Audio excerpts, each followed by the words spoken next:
morning and welcome to our One World Spiritual Center online gathering. I am very glad you're here. Thank you so much for joining us. I hope you and your family had a fabulous Thanksgiving. And what we are going to do this week is we are now heading into the holiday season, or I guess you might say more of the holiday season, since Thanksgiving is kind of the traditional kickoff for that. Today is the first Sunday in Advent in the Christian liturgical calendar. This evening also marks the beginning of the Jewish festival of Hanukkah. And so what we have is a time we are moving into festivals that celebrate miracles and transformation and deliverance. And we are going to talk a bit about that in our talk today. We also have some fabulous One World music for you. We are going to be able to join together in prayer and support each other and support our beloved and our greater community. And we're also going to find out a little bit about what our kids are doing. So all in all, we have a fabulous gathering for you today. And again, I am very grateful that you're here. If this is your first time watching or listening, thank you again. I send you a special welcome and a special thank you for joining us today. So before we jump into our gathering, let's do what we do every Sunday and just bring our focus and our awareness to this right now, to this beautiful and irreplaceable moment. We take our to-do lists, all the stuff we have to do, and we just lay it down. And we make the decision to simply be here together, just being here. In this moment is where gratitude is. It's where joy is. In this moment is where our lives are. And so we simply form the intention to be here right now, inhabiting every corner, every element of this singular and beautiful moment, this right now. So I invite you simply to just sit in your chair with a cup of coffee, a cup of tea, whatever it is you have, and simply take a breath and relax and smile with an attitude of willingness and openness and friendliness and gratitude and joy at being right here. I am very grateful you're here. It is a wonderful day. This is a beautiful moment. So we take a breath, we breathe, and we smile. These practices that just anchor us in this right now, where we find peace and calm and stillness and joy. And so as we move forward in our gathering, I'd like to share with you a blessing of healing and peace and joy. So I invite you to listen. Come, Spirit, breathe new life into us. Blow away the cobwebs in our minds. Clear away the debris in our souls. Bring healing to our wounds and comfort to our grief. Refresh our spirits. Set our feet to dancing and set our hearts ablaze. Wind of God, touch our lives and open us to your wisdom. And so it is. Aren't those great images? Wind of God, what a dynamic image that is. The image of the divine flowing around us and among us and through us at all moments, setting our feet to dancing and our hearts ablaze. That is truly an experience of the holy. And so with that, I invite you to listen to our opening song. Please enjoy.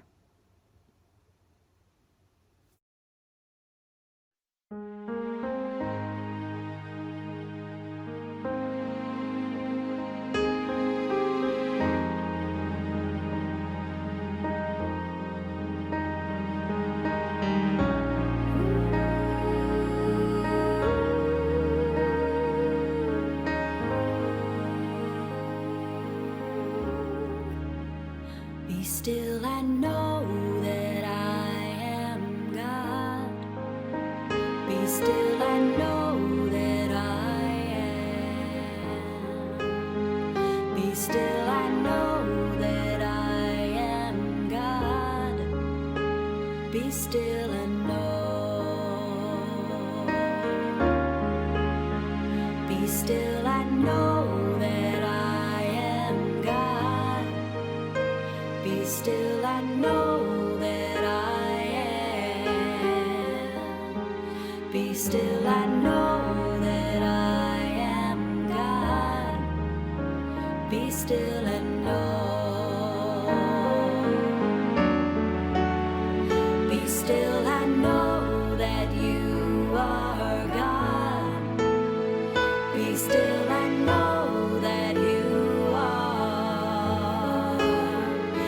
still and know that you are God. Be still and know. Be still and know that we are God. Be still and know that we are. Be still and know that we are God. Be still and know. Be still and know that I am God. Be still and know that I am. Be still and know that I am God. Be still and know. Be still and know. Be still and know.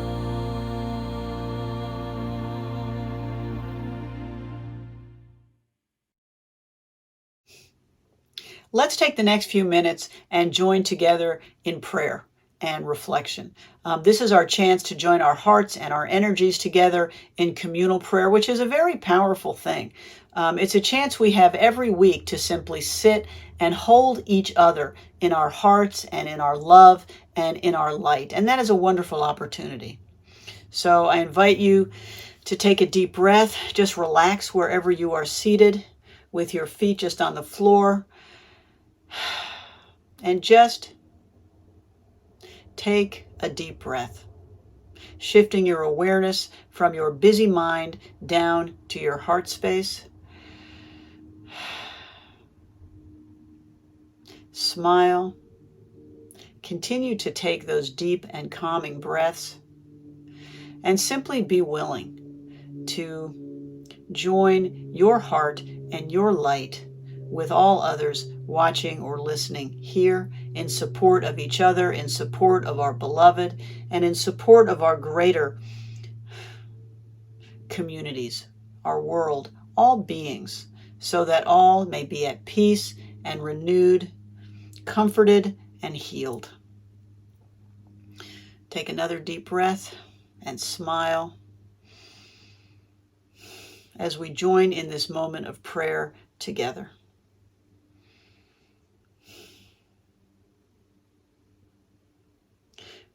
Creator God, thank you for this right now, for this beloved community, for the opportunity we have to join our hearts and our love and our light together in support of each other, our community, and our greater community, our world.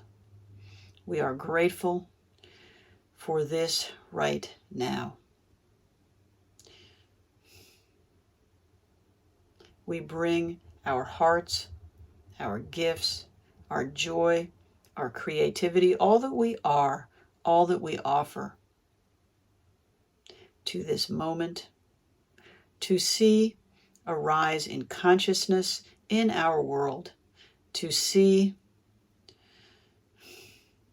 all hearts, all minds open to the spirit of compassion and peace and kindness and love.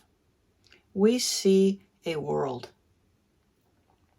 in which none are in want, none live in fear or violence, hunger or oppression.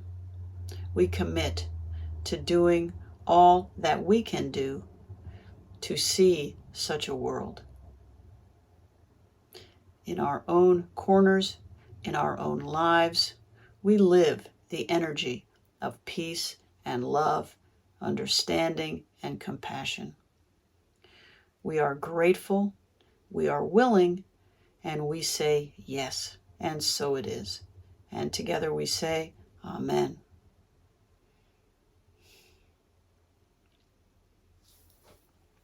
For our special prayers today, I'd like to continue to hold in our hearts Ellen and her mom, Judith, and also Linda and her sister, Nancy. Ellen's mom is transitioning to hospice, and she is preparing to make her transition in the next few days. Nancy is also facing the possibility of her own transition fairly soon. And there's no way that I know to make this other than heartbreaking. It is a journey that is so painful for the beloved who accompany their own beloved on this journey. What we do is we hold them in our hearts and in our light, even when we don't know what to say. We hold them in our hearts. We wish them peace and ease and grace and comfort and healing, whatever that healing journey looks like, because sometimes transition is the healing. And so I invite you to just take a moment with me and hold these beloved in our hearts, sending them your love, sending them the care and the peace and the comfort that they seek, so that they may know they do not walk alone, that they are always in the presence of the holy, that they may be comforted and strengthened and at peace. So I invite you just to pray with me for these beloved.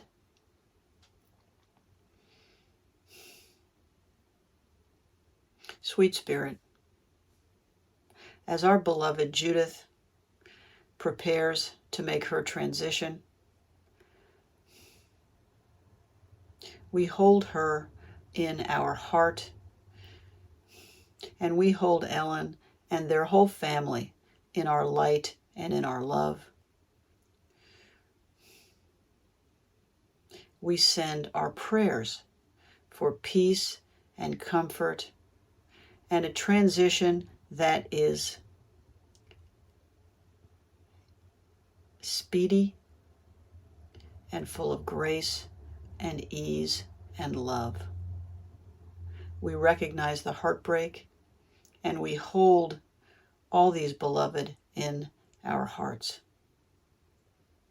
We also hold Nancy and Linda and their family in the light and the love of Spirit, as Nancy prepares for her own transition on a timeline that she may not know, but she knows is coming. We send peace and love to her as well, that she may be strengthened, that her family may be strengthened, that all may be supported and comforted and uplifted. For both Judith and Nancy, we give gratitude to their caregivers who have cared for them with such love and devotion. We see them continuing to do so. We send our prayers to both these beloved and their families. We know that this is such a heartbreaking time, and sometimes prayers don't even make that better. But we know that the Creator can find a way, even when we see no way, to send comfort and love, even when we do not know how to do that. May our beloved be uplifted, at peace, and healed and renewed. May they be blessed. And so it is. And together we say, Amen.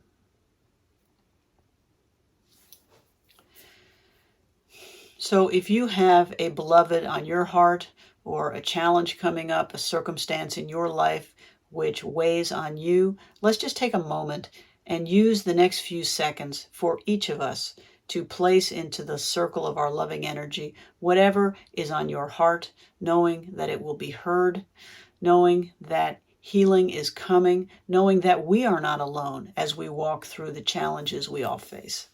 So let's just take a moment for each of us to hold in our awareness whatever is on our hearts.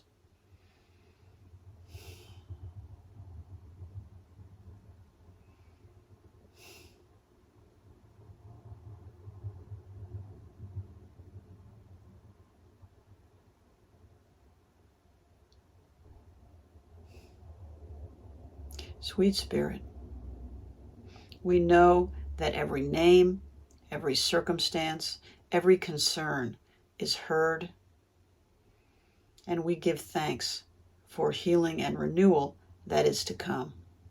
Bless our beloved. Watch over them, watch over us as we navigate shoals that we sometimes find hard to move through. Be with us all as we move forward in the challenges of our lives. We give thanks for the joy we also know is to come. We give thanks for family and friends and all the beloved who surround us, who uplift us, who make our lives the whole and the beautiful and the loving fabric that they are. We give thanks for all the blessings of this life and for the healing that we know is to come. And we widen the circle to include all our beloved on this planet, on this earth, all beings who all are one with us. We wish for healing, for comfort, for renewal, and for strength, especially as we move into this holiday season. We ask for peace, that hearts may open, that vision may broaden, that all may see that we are connected, that the first law of life is to love, to reach out, to uplift, to celebrate together, to be the beloved community that we know that we can be. We send out our light and our love at the beginning of this holiday season for peace, for love, for unity, for compassion to spread. And so it is. And together we say, Amen. So I'd like to close our prayer time with a prayer for healing and for peace. So I invite you to listen. Sweet Spirit, to all who bear pain, send your gift of healing, your gift of life, your gift of peace and hope, of courage and endurance. May they gently release anxiety and fear. May they be comforted. May they know that in your light they may see their own light. May they find peace. May they be blessed. And so it is. And together we say, Amen.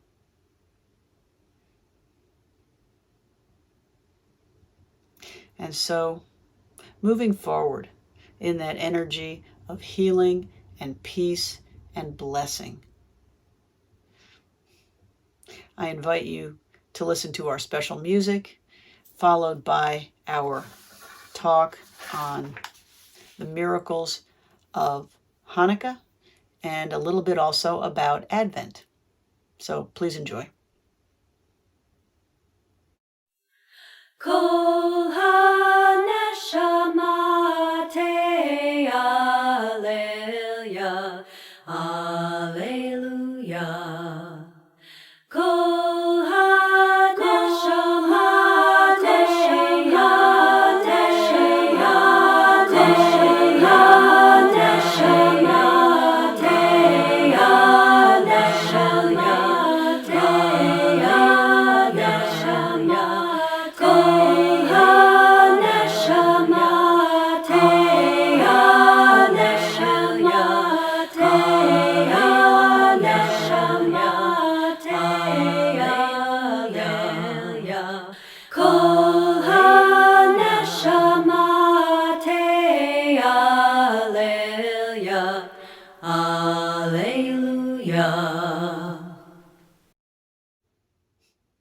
So welcome, and thank you again so much for joining us.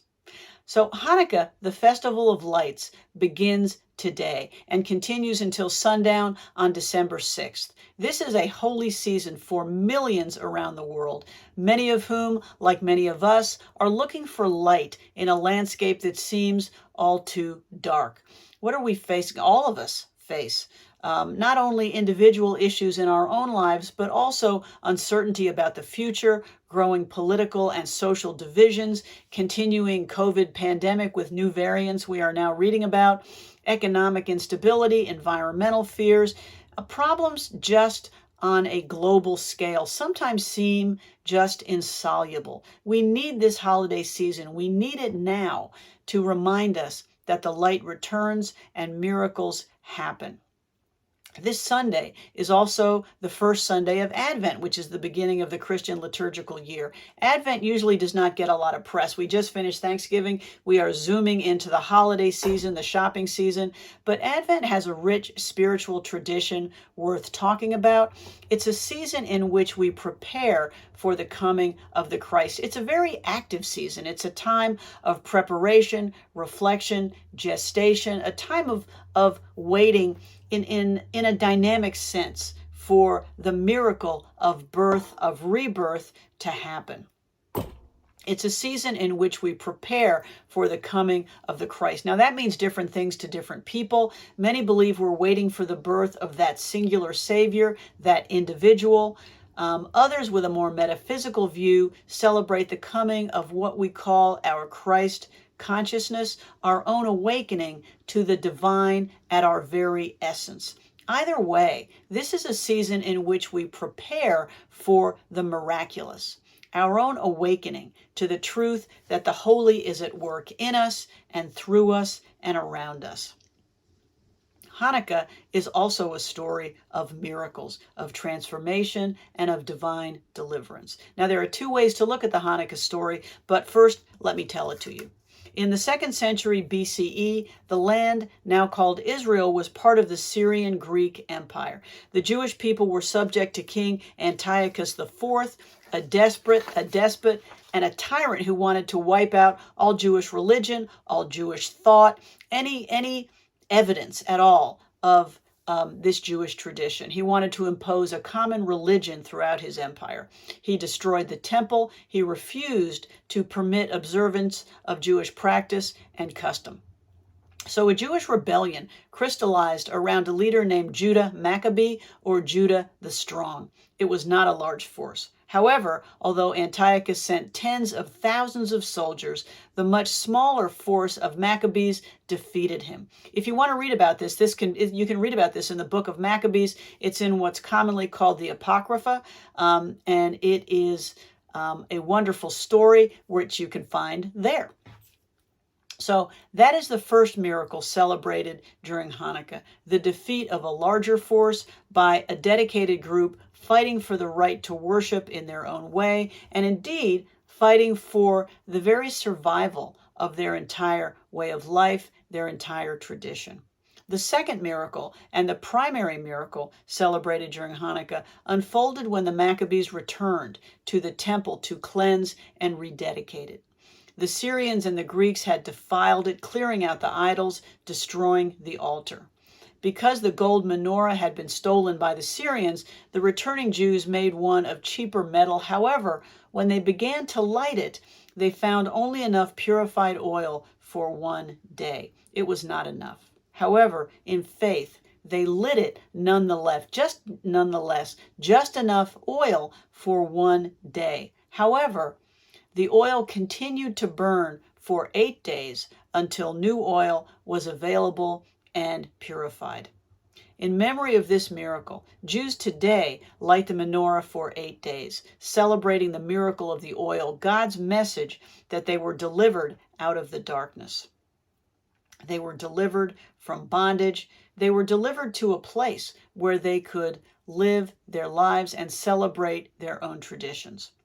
The first way to interpret this story is a miracle sent from God. He made 1 day's worth of oil burn for 8 days, a supernatural event as rewards for the Jews' faith or obedience. Now, surely the burning oil can be seen that way. That's what a lot of people think of when they think of a miracle, an agency outside ourselves performing a supernatural and unnatural and amazing event, inspiring faith and belief in a force unseen that just intervenes in our lives.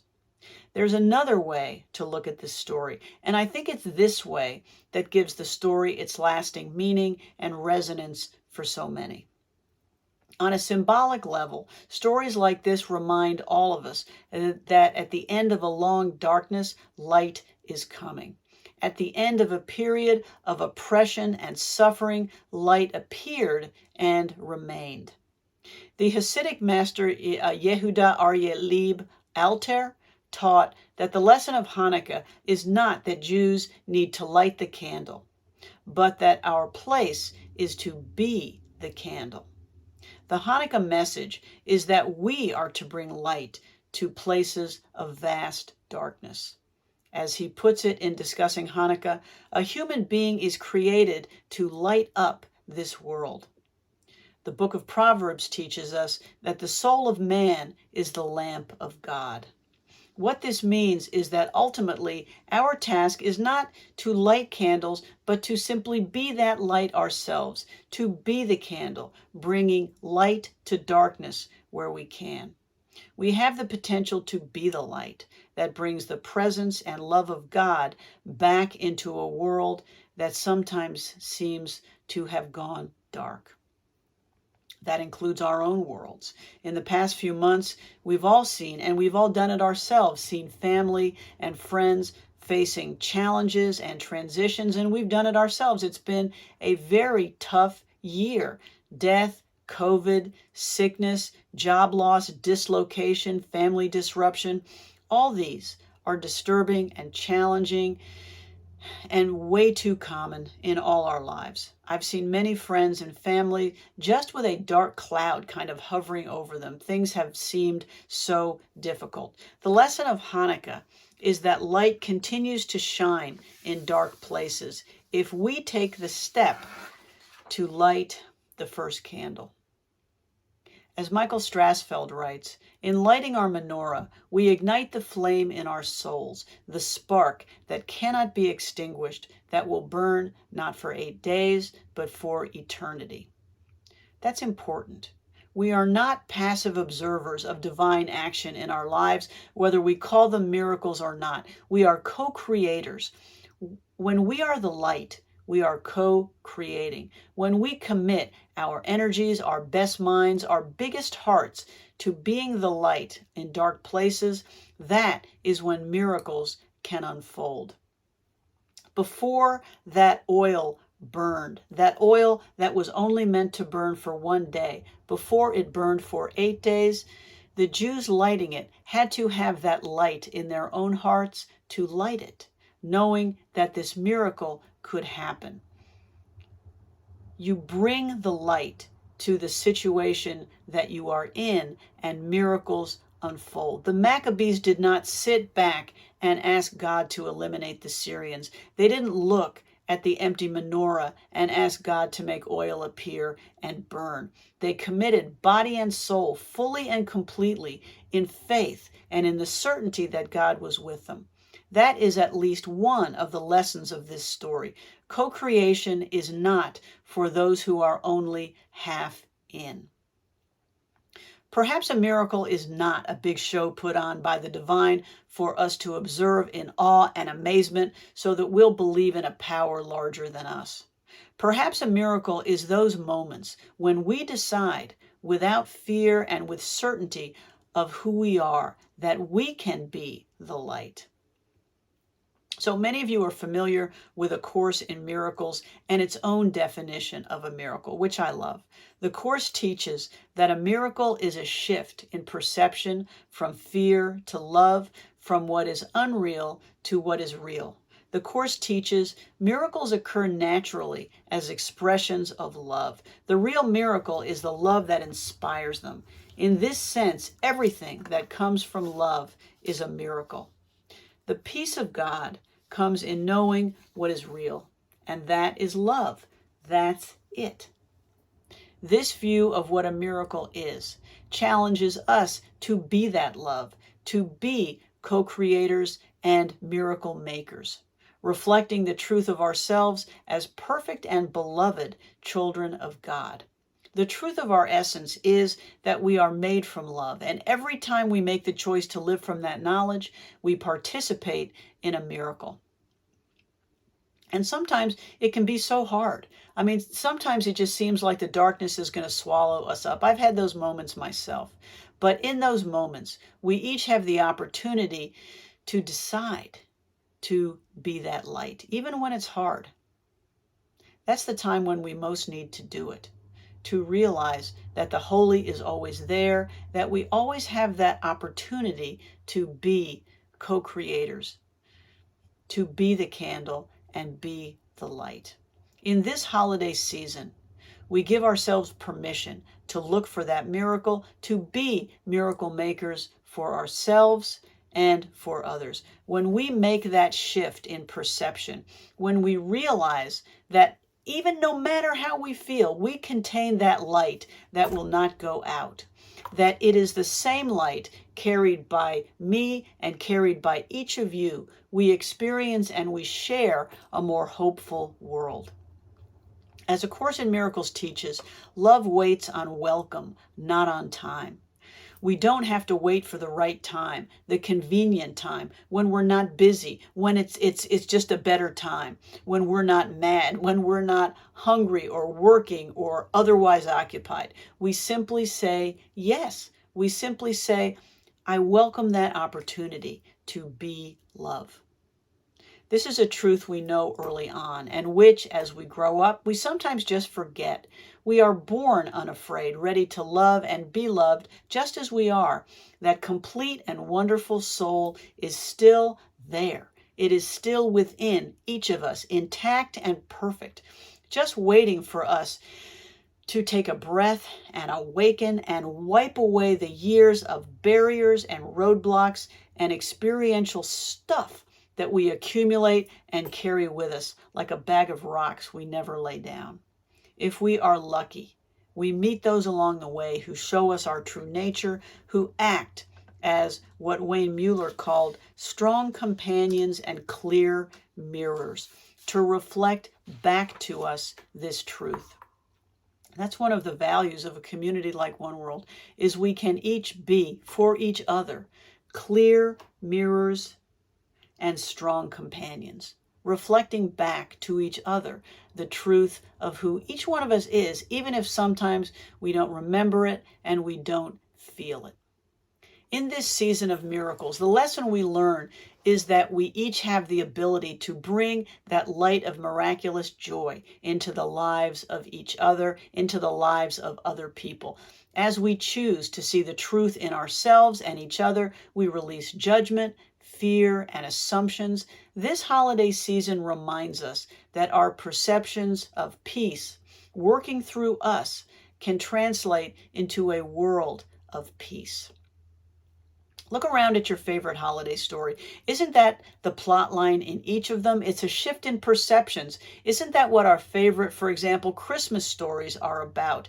This new understanding that the true miracle of the holiday is for us to put aside fear and judgment and simply reach out in love. It is so interesting to see all the Christmas stories really do nothing more than teach us there is a new way to see, a new way to perceive. And sometimes it's just the energy of the holiday that puts us in that place.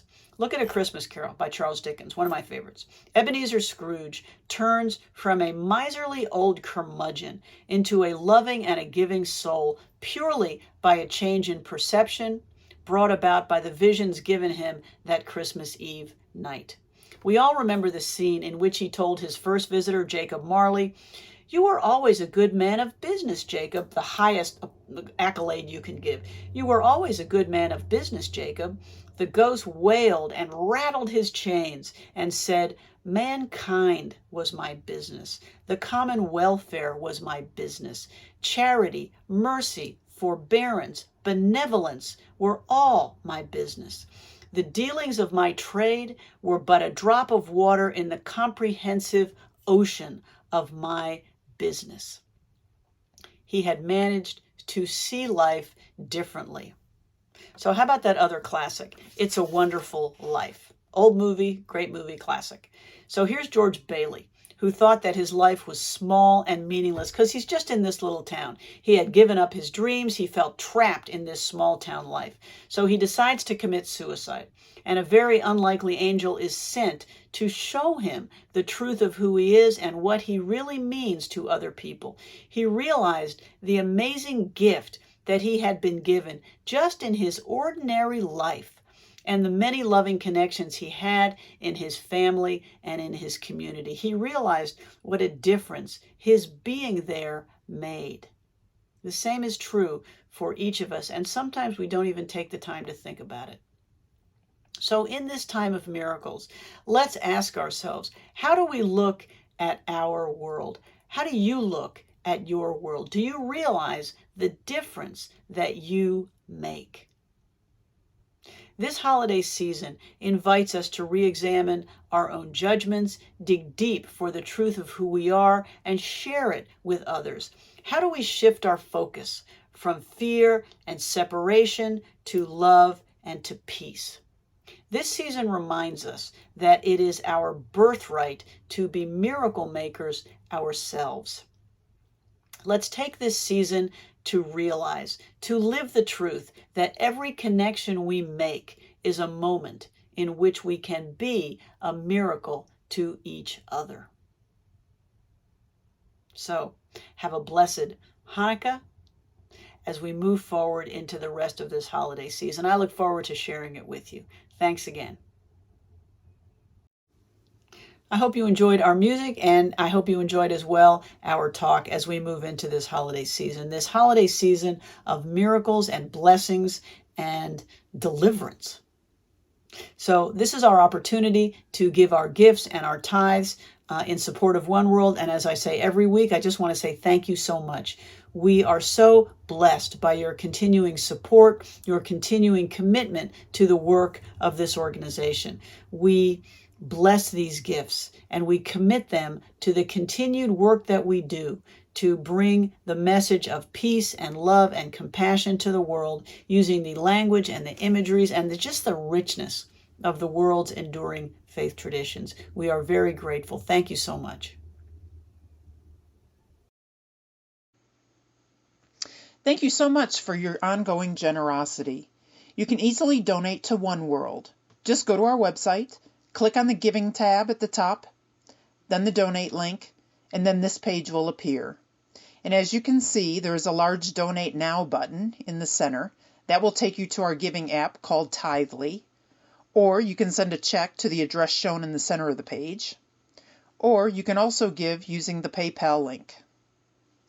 Again, thank you so much for your continued generosity and support. We do have some announcements today. Our community circles are on holiday break. We will be resuming next year, and we look forward to seeing you then. And we are having our holiday party on December 18th at 6:30 p.m. at Judy and Dave Tonesmeyer's home. We would love to have you join us. If you need the address, please contact me, Reverend Melanie, or Judy, and we'll make sure you have it. It is a potluck event, so please bring a dish. Judy and Dave are going to provide ham, wine, beer, and soft drinks. A COVID vaccination is required for the health and safety of everyone, so please make sure you are vaccinated before you come to our party.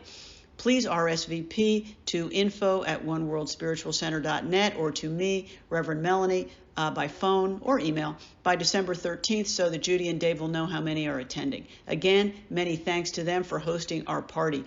It would be way fun to have holiday carols. If you are interested in leading them, please let me know, and that would be a lot of fun. We look forward to seeing you at our holiday party.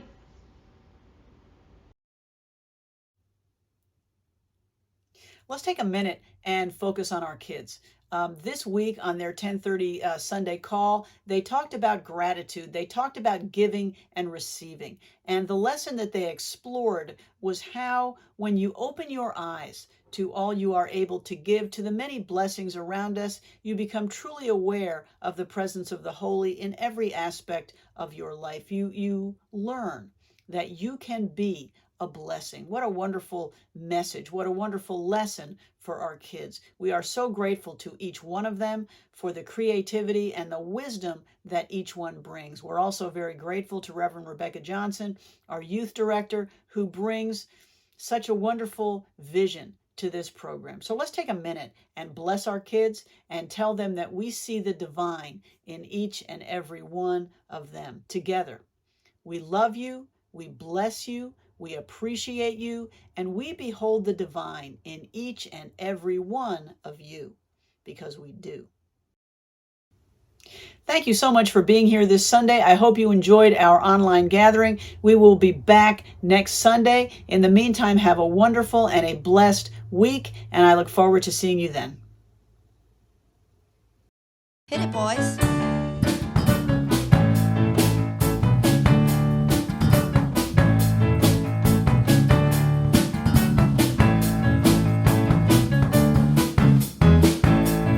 Let there be peace. I understand for peace. Let there be love.